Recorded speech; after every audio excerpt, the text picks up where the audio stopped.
Daily Broadside Day 912. I saw the video of the Philly lady, or Marlin lady, I don't know what she is, but taking the ball back from that dude. And I don't think we're discussing enough the reaction of the dad with that hand dance he did. I don't know what that was, but that's not how you display activity in front of your children or in front of anybody.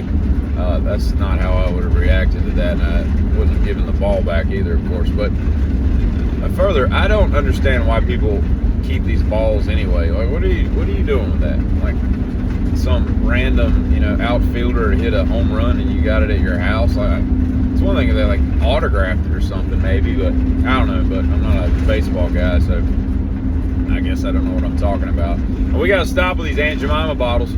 People paying like $25 or asking $25 for a bottle of syrup. What are you doing? Where are you displaying that in your house?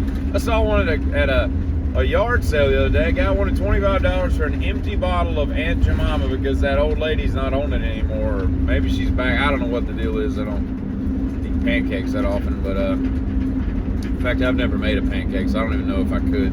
I guess I can, but I don't keep syrup on hand. But you got to put that in the right place, because otherwise people will just eat it. They won't know the difference. They'll just get it out of the old covered kitchen there and put it on their hotcakes, as they're sometimes referred. I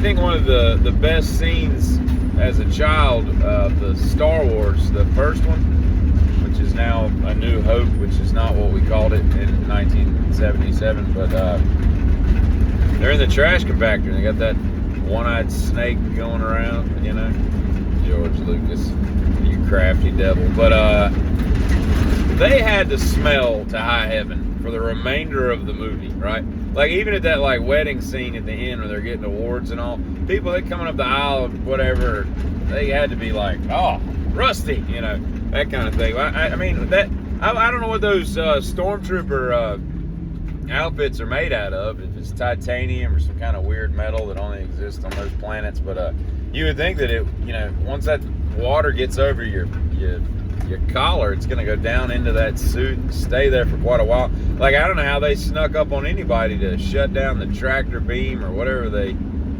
heck they were shutting down that dumb movie. I don't know. And you know what's really off-putting is waitresses that come over to your table. And of course, the ones that sit in your booth, that's just weird. But I would go so much as to say that the same ones that sit in your booth can also kneel next to your table, and that's just as weird. And they'll, you're sitting there and you're like, what can I get for you? And I'll have the baked spaghetti. And they're like, oh, for sure. Yeah. And you're like, why are you so happy about me getting baked spaghetti? I don't want to, quit saying for sure, And then they'll give their, oh, for sure. That's one of my favorites. I don't care. I don't care if it's your favorite. It's so weird that, you can be too happy as a waitress or a waiter, a server, as they're now called. Chill out with the kneeling.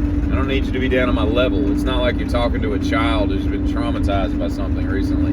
You got to get down on their level and talk to them. That's not the same thing. I don't get it, man. There was something else I was going to talk about. I found a snake in my truck last night. So that was cool. Not in my truck, but in the bed. The little bastard. He was caught in between the ribs of the bed liner, so it's kind of tricky to get him out. I grabbed a glove and picked him up, little brown snake and all, and he came from another city, so now he lives in my wood pile, which is going to be set on fire later this week. So I hope he decides not to live there anymore, because he's going to have a bad day in a couple days. That's all. Get him.